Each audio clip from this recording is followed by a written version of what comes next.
Hello my friends, it's Ranger Russ from Meigs Point Nature Center. I had the opportunity to get that train, so we took advantage of that. I am coming to you from Old Lyme today. We are at Marine District Headquarters. I'll show you that building in a moment here. This is the direction I was planning on starting the show, but a train really changed that. So this is our Marine District Headquarters. That's where you can go to get your fishing licenses and things like that when the building is open to the public. Currently, we are not open to the public. Oh, cool. All right, so now we're gonna get to see the railroad bridge is now going to open. So you can see those trusses are sliding back. This bridge was built in 1907. It's about 0.7 miles long. And we're gonna get to see it working. So today's program, again, we are at the mouth of the Connecticut River in Old Lyme, Connecticut. I hope that you're enjoying this beautiful day, and we're going to enjoy this warm weather. Let's all, though, remember to wear our masks regularly, especially during the holidays. Keep your social distances, keep your small groups of people. Really concerned that people are going to gather together for the holidays, and we might get some spreading of the virus going on. So let's all take our precautions, be careful for one another. There goes the bridge opening up. That is a very cool bridge. It's called a steel truss bridge. You can see the trusses. You can see all the steel. Man, we got a double whammy here. We got a train, and then we got to watch the bridge open. Very cool. So I'm going to encourage everyone, ask questions at any time during the program. I'll try and answer them as I go. Please put up where you're messaging from. I always like to see that. If you want to give me a weather report from where you're messaging from, right now I'm going to say we are in the mid to high 40s, so it's very comfortable here. I'm enjoying this this beautiful sunny day. We are going to walk the boardwalk in a little while and see what we can see out there. Plenty of other people enjoying the beautiful weather here today. There's a boat coming through the bridge here, so we will watch that before I show you everything else there is to see here at Ferry Landing, Marine District Headquarters, Ferry Point. Lots of names for this area. I believe it's technically Ferry Landing State Park, where I'm standing right now. And Marine District Headquarters, this is the building behind me. So it looks like there's a large fishing boat that's recreational fishing boat that's going through here in a little while. And I'm waiting. I saw it go in the other side. I don't know if you guys could see it. There we go. And you can see how tall that is. That would not have been able to pass under with the train trestle down.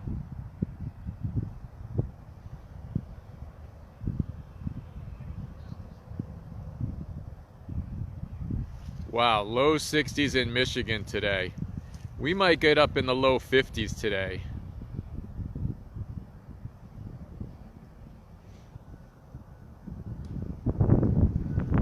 How old is the bridge? This bridge was built, the railroad bridge was 1907, and then over there we've got the Baldwin Bridge over 95, which is 95 over the Connecticut River. That was built in 1948, rebuilt in 1993. You can also see the John Dempsey right there. That is a research vessel. We use that for our monitoring programs. It actually does a lot for the DEP besides just monitoring. You know, they do fish surveys from it and things like that. John Dempsey was an early governor of Connecticut.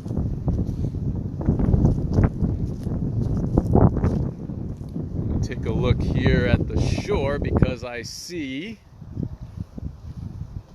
some dead fish. So there are bunker down here. There's 1, 2, 3, 4, 5 dead bunker washed up here. 6. So, wondering why so many. There's one right there. Why so many dead bunker washed up in this area? There's 7. There's another one. So, very curious here why they're washed up in this area. Now, bunker, 8, 9. There's another couple over there. There's 10. Bunker are very common fish. They run up the Connecticut River. Lots of things like to eat them. So many of these look partially eaten. They could have been eaten by, oh, there's a little sparrow down there. Eaten by something here. Also, with the numbers that we get in the river, this just could be mortality. You know, when you have 4,000 or 5,000 fish running up and down the river, could just be a mortality incident here. Normal mortality. All right. Did you get live bunker? Very good question. I went out that day looking for a live bunker. They were right off of the beach at Hammonasset. By the time I got my nets and things, they had moved pretty far offshore. And by the time I got out close enough to them, they would just swim away. It was easy for them to avoid me. So no, I did not get a live bunker for the Nature Center. Oh, look at this. So this tree, yeah. Look at these seed pods. Not sure what kind of tree this is. Bob, if you're watching, I need to know what kind of tree I'm looking at. I thought at first it would have been a beech tree. Looking at the bark and the trunk, but this seed pod looks a bit different. So, if anybody has a really good tree ID, oh, Bob is there. It is a beech. All right, I guess I've just never noticed these seed pods. Oh, we're gonna get the bridge closing. This is awesome. Thank you, Bob. All right, bridge is closing now. Get that from here. So this is a really beautiful boardwalk here. You can walk along. If you're lucky, you get to see a bridge go over. I mean, a train go by, or the bridge go up or down. This always fascinated me when I was a kid. I guess it still does. Turkey love the beech nuts. Now, is it true that beech nut gum is made from the beech tree? I always thought it was a Brazilian tree, but maybe it's made from our trees. All right, so the trestle is going down. Pretty impressive that this bridge is still operating since 1907. So they built them well back then. Again, the Baldwin Bridge, which is kind of behind me right now, was rebuilt in 1993. Fortunately, that was before I started working at Hammonasset, because I was driving from Uncasville down to Hammonasset for many, many years. I made that drive, and it would have been pretty tough if that bridge was under construction at the time. Even now, we get a lot of traffic on 95 around the bridge. All right, now you're going to watch the support structure in the back there. That's actually, I believe, the structure for the electrical lines is going to slide forward and connect. Let's see.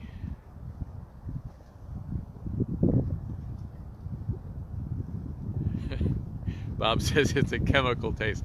Now, it's like root beer and all those other things that were originally made from natural roots and natural plants, are now all just chemical. it's sliding forward there. You can see that. Oh, you can hear the electrical. I don't have my microphone today. Hopefully you can hear that.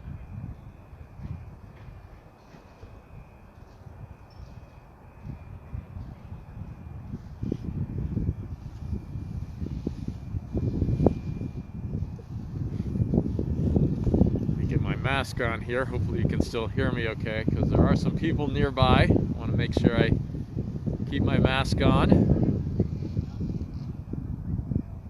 All right, very cool. We got to see a train, the bridge go up, the bridge go down. We have these beautiful beech nut trees. Now the beech that you find out in the forest, again, trees that grow in the forest are going to grow a bit of a different shape. These branches start really low, okay, because this tree was exposed to sun the entire time. It was able to open and get a really broad canopy with a much shorter tree. If it's growing out in the woods, it's going to grow taller and then branch out with a much higher canopy. So there's our beach. Very cool there. And we are now going to head out and do the boardwalk. So this boardwalk is 0.6 miles long. There are some educational signs along the way. You can see that they don't allow swimming here. Great view of the bridge as you walk along the boardwalk. I'm getting some nice wave action going as we go. See if we can see some ducks. This is a great place for bird watching. There's a log floating there. First I thought I may have a duck already, but it looks like a log stuck down in the bottom. You can see fishing is good here because they've already got your holder for your fishing rod, and there are some signs along here talking about the limits on blue crabs. When I see another one, I'll show you. So crabbing is good as well from this deck. Oh, look at the sun coming off the water. Hopefully it's not as bright for you guys. But here we've got our crabbing regulation. Let's see if it's changed. 3.5 inches for soft shell, 5 inches for hard shell. So tip to tip on a blue crab. It used to be length of a soda can. I'm not sure how long a soda can is, but that used to be the gauge we would use. So if you notice here, this is covered, and you're going right under the railroad bridge in case anything rattled loose. We've got that covered. Oh, look at this. We've got a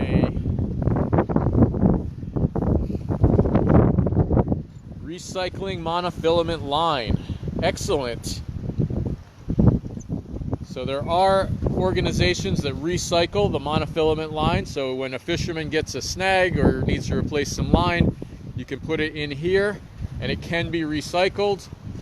That way the fish don't try and build a nest with it, and you don't end up with entanglement issues, which we have had in the past.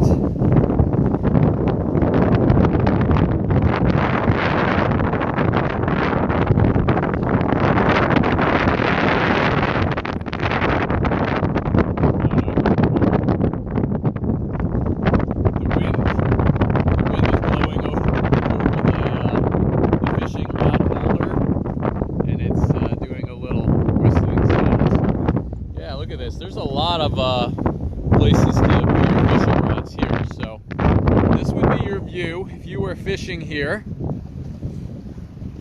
Got a beautiful view of a salt marsh. That is Old Saybrook, Connecticut, over there. Now, the Connecticut River, I believe, is the largest river that does not have a port, because of the shifting shoals out here, they were never able to establish a permanent port on the mouth of the Connecticut River, like the Thames River.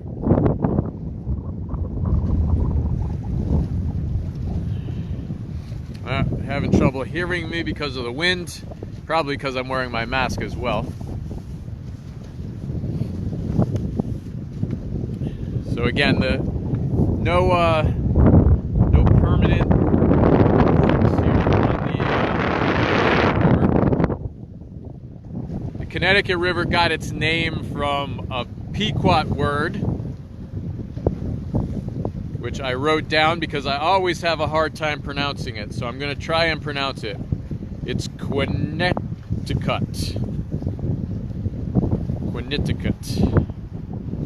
And that means long tidal river.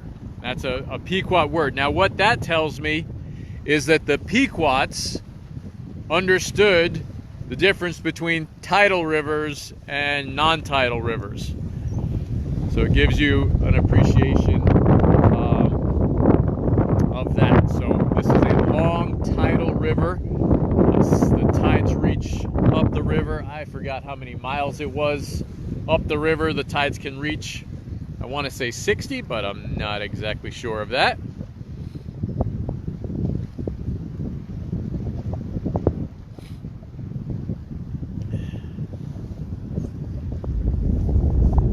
Now, if we look on this side of our boardwalk, there's a little sandy beach area there, which you can't get to because of the railroad, but we also have a salt marsh loaded with Phragmites, and there is an observation platform we'll get to.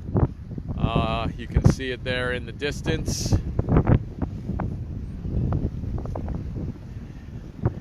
And we'll see what we can see from over there. You can see way out on the tip there. I'm not sure if it's showing up very well, but there's a light at the old Saybrook Lighthouse.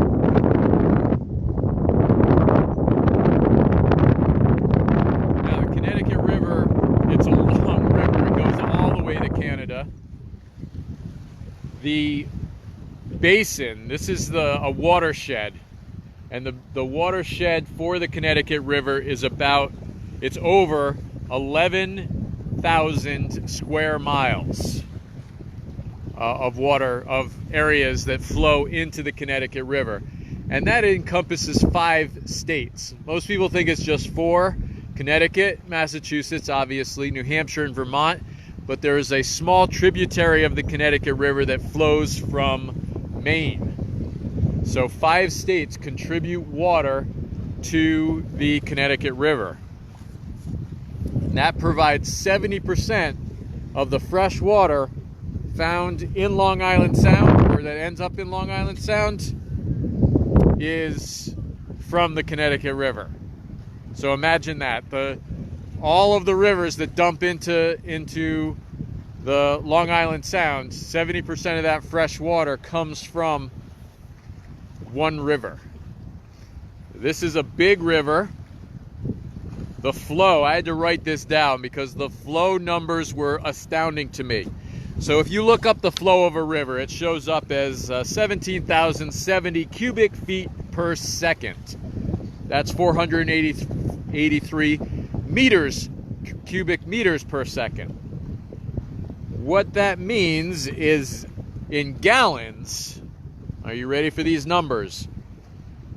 127,168 gallons per second of water that flow down this river. That is 7,630,000 gallons per minute of water that flow out through the Connecticut River, which is 457,800,000 gallons per hour. All right, now you ready for the gallons per day? This number is gigantic. So we have, where are we? 10 billion 900 and 87,315,000 gallons of water per day flow down this river. Again, coming from Canada. Now there are many dams built on the river, so the water flow at points gets restricted, and there are fewer of them now. I think the total number was 16 dams on the river, and 11 of them were for hydropower.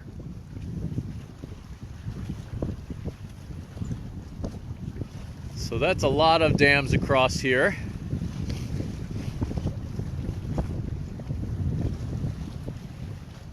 Let's see, it looks like I have a question, and it's kind of sunny.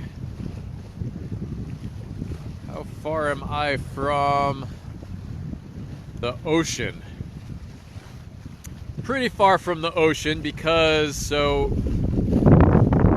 down there you can see that lighthouse. That leads out into Long Island Sound. To get to the ocean, you would really have to go to the right, is the shortest way. I don't know how many miles it is to the mouth of Long Island Sound.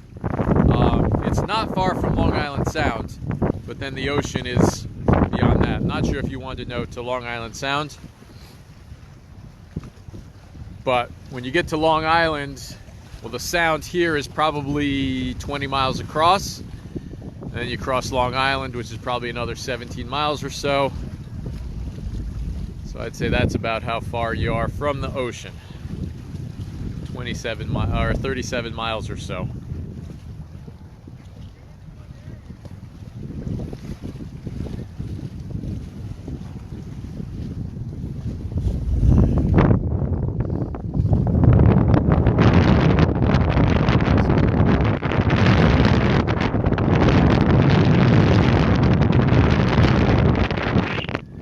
So it's a lot cooler when you're out here. There's a pretty strong wind going, which is making it a little colder. Wind chill always drops the temperature a bit. Now you can see right here we have an osprey platform.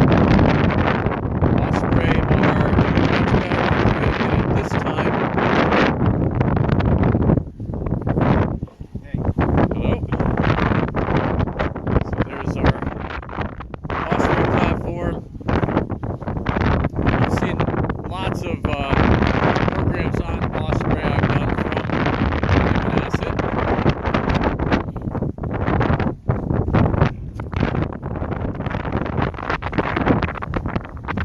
Here are some more of these really great signs DEP puts up about the wildlife in the area. Pretty cool. I'm not seeing a whole lot of birds at this time.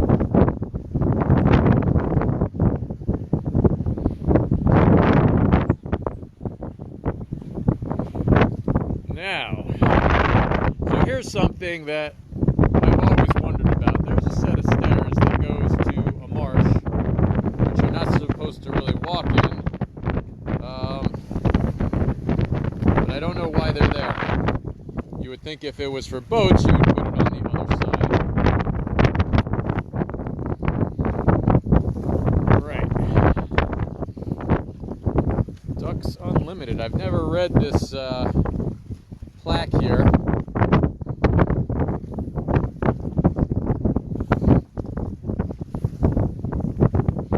So this is fantastic. Ducks Unlimited is actually the largest landowner in the country outside of the U.S. government.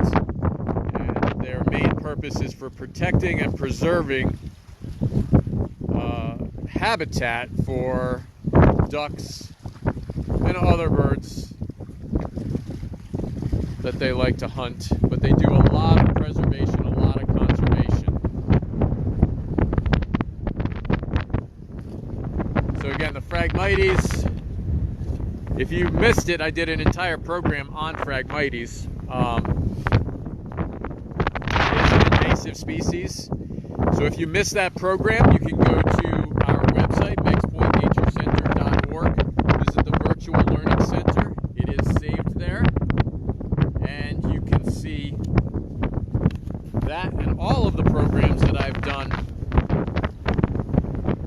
which are over, I think we're over 200 programs at this time.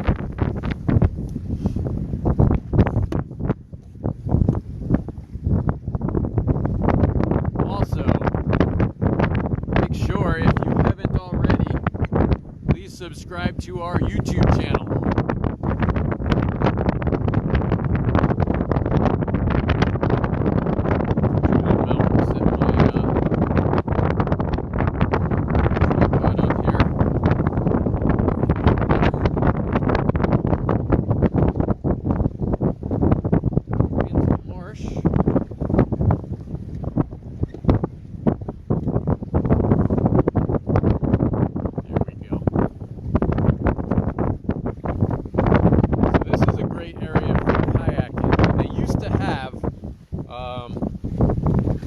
Laminated guides. Back in the 90s, they made these laminated guides for kayaking in this area. They were basically like a trail guide if you were kayaking out here.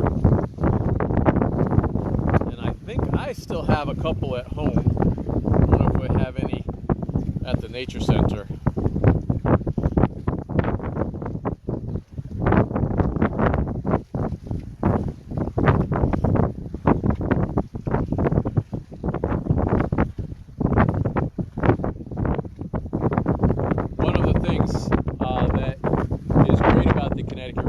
Support some endangered species. One of them is the short-nosed sturgeon, which I believe still can be found in the Connecticut River. Not a lot of them, but we do get used to have big sturgeon. Sturgeon is a very large fish.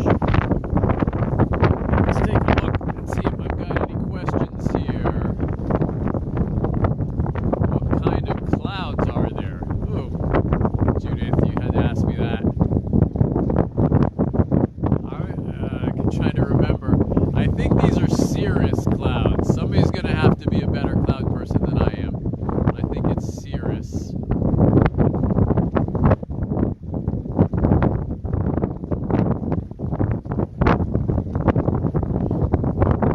Right, let's see if we have any other questions.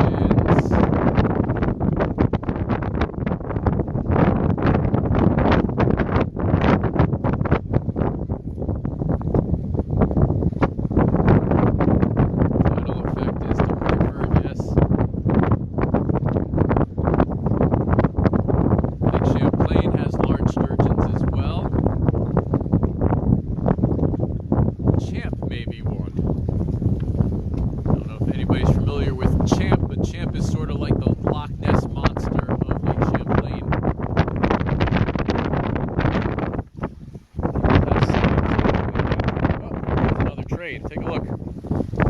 Here we go.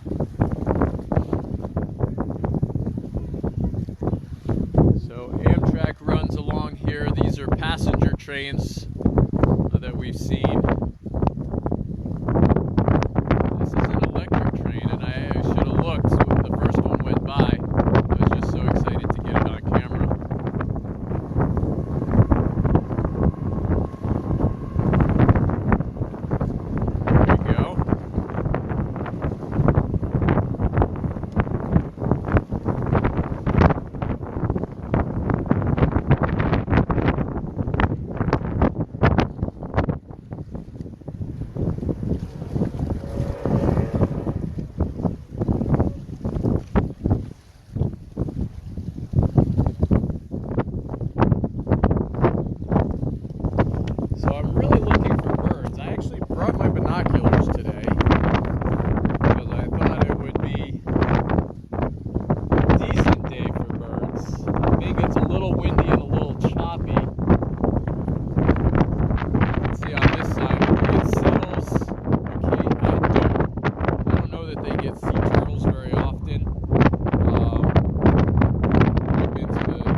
Two gulls way on the horizon there.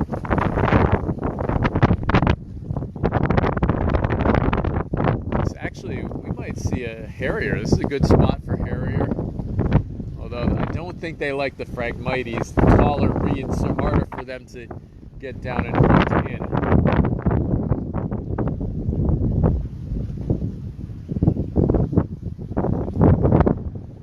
Gonna look at this sign again. So this is an osprey sign that we have here. We get a few osprey. There we go. Look over by the osprey platform. There's a bird. There's a cormorant flying by.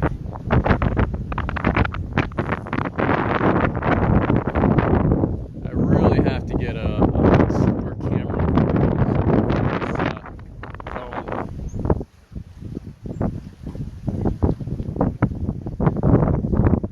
All right. Not seeing any wildlife here. I was hoping for a little bit more activity. But again, I think the wind is making it harder on the birds.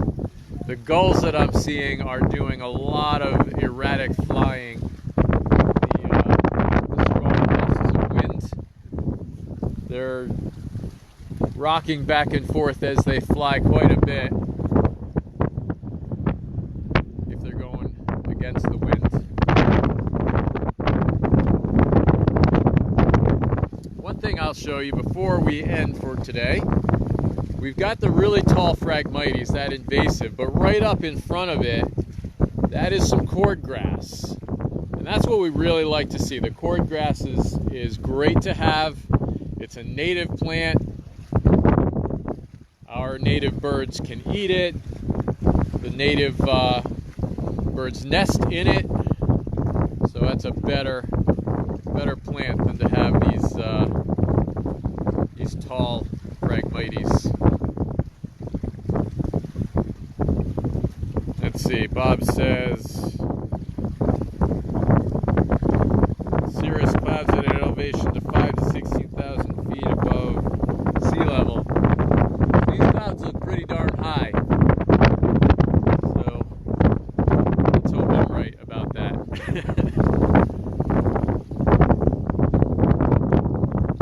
Alright, the observation platform is now clear, so I'm going to go up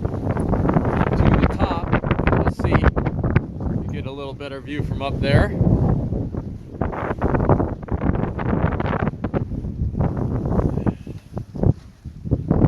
we go.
did miss the past couple of days. I missed training. I missed program because I was doing chainsaw training.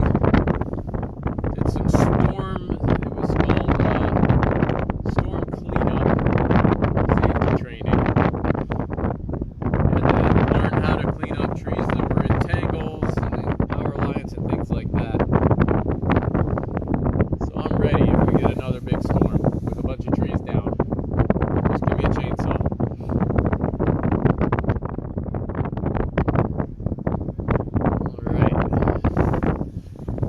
Binoculars, I'm not seeing much bird activity on the other side either, or anything of note that I can tell you about. There's another osprey platform or two on the other side of the river.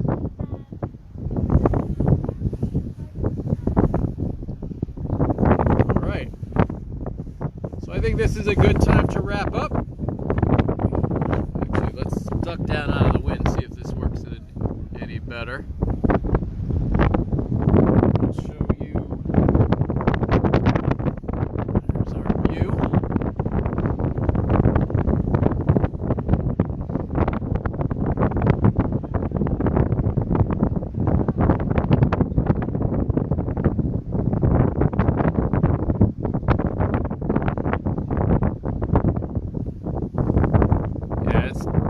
Tough to hear with this wind today. I'm going to try and block the wind and do our wrap up here.